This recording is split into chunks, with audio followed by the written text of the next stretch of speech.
Nshuti muvandimwe wowe udukurikiye wumva ururimi rw'ikinyarwanda, tumaze iminsi tubabwira ko turi mu bihe bikomeye kandi ibihe biruhije abagenzi, ndetse ubwo tudafite n'umutekano w'ubuzima bwacu cyangwa hagati no mu bihugu duturanye, abantu bakomeje guhunga, intambara zibaye nyinshi, ariko dufite amakuru y'uko ibintu byose bigomba kuzarangira, ndetse n'umugambi w'Imana muri bino bintu, ugutabara kw'Imana itabara abana bayo. Niyo mpamvu tubazanira amakuru atandukanye, na cyane cyane ku bw'ihishurirwa tuba dufite rero amakuru y'amezi 3 adasanzwe azabaho mu mwaka w'ibihumbi 2025. Sinzi niba ari ukwa mbere cyangwa ukwa kabiri cyangwa ukwa gatatu cyangwa ukwa kane cyangwa ukwa gatanu cyangwa ukwa gatandatu, ibyo ari byo byose ni ibintu tuzabona, ariko Uwiteka ari kutugira inama ngo twe gukuka umutima, kuko hari inzandiko umwami wa Ashuri yandikiye umwami w'Abisiraheli. Hanyuma rero uko byaje kugenda, uyu mwami w'Abisiraheli Hezekiya yaje gufata urwandiko ararusoma, arujyana imbere y'Uwiteka. Yisomye mu Bami wa kabiri igice cya 19 umurongo wa 14, yarushyira imbere y'Uwiteka, abwira Uwiteka ngo Uwiteka, sijya umwami wa Ashuri yatutse, ni wowe. Ibyo ashaka, ibyo nshakaho sinzi ibyo ari byo. Hanyuma Imana yaje gutuma umuhanuzi Yesaya ngo agende abwire Hezekiya ko kuko yayisabye kumurengera imurengeye. Hanyuma nawe ukimara kubona urwandiko, ukimara kumva ibi bintu biteye ubwoba, ukimara kubona ubuhanuzi bujimije, ufata urwandiko urujyana imbere y'Uwiteka, hanyuma usaba Imana kwikurengera nk'uko Imana yarengeye Hezekiya. Muri ibihe bidasanzwe rero nabonye inkubi y'umuyaga uvanzemo n'urubura. Ni uku nguku mu mvugo y'umwuka byavugwaga, ni inkubi y'umuyaga uvanzemo n'urubura, ndetse wakubitaga ibiti bikavaho amababi, amababi agashyira ku biti byabyo. Kandi nabonye guhinda kw'inkuba zikanatigisa amazu, ndetse n'imisozi igahinda imishyitsi. Niwumva rero guhinda kw'inkuba ndetse ukumva umusozi uhinze umushyitsi cyangwa inzu yawe iratigise, uzamenye ko ari ibyo Uwiteka yavuze bigomba kubaho. Hanyuma ikindi, nabonye umuraba mu nyanja, abantu bose benda kurohama, ariko uwo muraba wari utewe na Yona warwanyije Imana akanga kuyumvira. Byaje kurangira rero uyu muraba urangizwa n'uko Yona ajugunywe mu nyanja. Hanyuma abari mu bwato bose bagira ituze. Hanyuma iherezo ry'uyu muraba byarangijwe n'uko Yona ajugunywe mu nyanja. Hanyuma ikindi nabonye Imana irengera Hezekiya, kuko yamurengeye ku mwami wa Ashuri. Hanyuma umwami wa Ashuri akorwa n'isoni, Hezekiya yongererwa n'iminsi yo kubaho.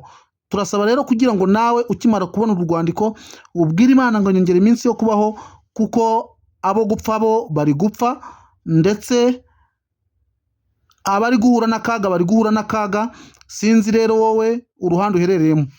Hanyuma ikindi, Mose yasabye Imana, abwira Uwiteka ati ndashaka kuzanyiyereka.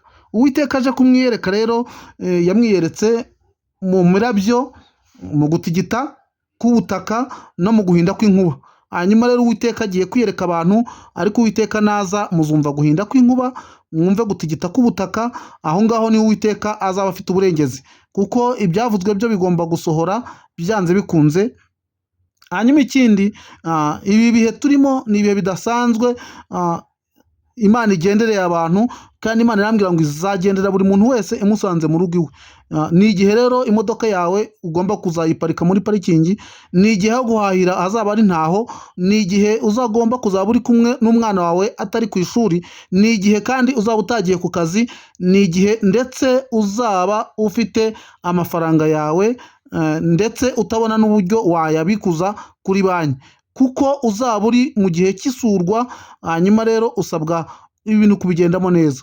Hanyuma ushobora kuba wumva amakuru atandukanye ku binyamakuru bitandukanye, intambara n'impuha, ariko wowe fata ukuri umenye ngo Uwiteka azanengera mu buhe buryo, ibi bintu bifite umugambi ki. Ariko ibi byose bizarangira, hasigara amahoro, ndetse ubwo tuzaba turi mu gihe cy'umubabaro no kuboroga no gusuhuza umutima, Uwiteka azaba ari gukora cyane, ndetse ari gukora no kurwana kube. Hanyuma ni igihe cyo gusengera urubyaro rwawe, ni igihe kandi cyo kurya ibyo mu nzu, kuko ibyo mu mirima bizaba biteze cyangwa bizaba bitagihari. Hanyuma ikindi nabonye, nyuma y'inkubi y'umuyaga n'urubura n'umutingito, abantu bazirukanyira mu nsengero, kuko nazo zizaba zafunguwe. Hanyuma insengero zizafungurwa, kuko Uwiteka agiye no mugenda areba uburyo zizafungurwa n'izizafungurwa izo arizo. Hanyuma ni igihe cy'amarira no gusuhuza umutima rero, ariko ku bamwemera no kubizera no Uwiteka azabambira amahema, kuko imvura n'inkuba bitoroshye, ndetse abari mu bihe bikomeye, cyane cyane abari muri Kongo, abari mu burengerazuba bw'igihugu, abo bose bari mu bihe bikomeye. Ariko uyu muyaga ni umuyaga utazaturuka iburasirazuba, ni umuyaga uzerekeza ibice by'iburasirazuba, ariko siho uzaturuka. Hanyuma rero Imana izaturengera kandi Imana izatubera maso, kuko yavuganye natwe kuturengera no kudutabara no kuba maso. Hanyuma rero usabwa kuba hafi, ukitondera ibihe uzaba urimo. Hanyuma abantu Imana izasura itabasanze mu ngo zabo ni abashinzwe umutekano, kuko Imana ngo izabasanga mu kazi barimo, niho bazakirira uwo mushyitsi ukomeye, cyangwa bakakira uburengezi n'ubutabazi. Kandi Imana mu biganiro bishize yabwiye ko ari ibihe byo guhana, cyane cyane ibi bihugu byo muri East Africa, cyane cyane bigahanirwa ibikorwa byabyo bibi. Niyo mpamvu muri kumva harimo kugenda hapfa abantu benshi, abajenerali bakomeye, ndetse n'ibindi byose kubw'ibikorwa bibi biri gukorerwamo Imana itishimiye. Nyuma yaho rero, nyuma y'amezi 3 adasanzwe azabaho muri uyu mwaka 2025, hazabaho ituze n'umunezero ndetse n'amahoro n'ubwumvikane bw'ibihugu byombi. Murakoze.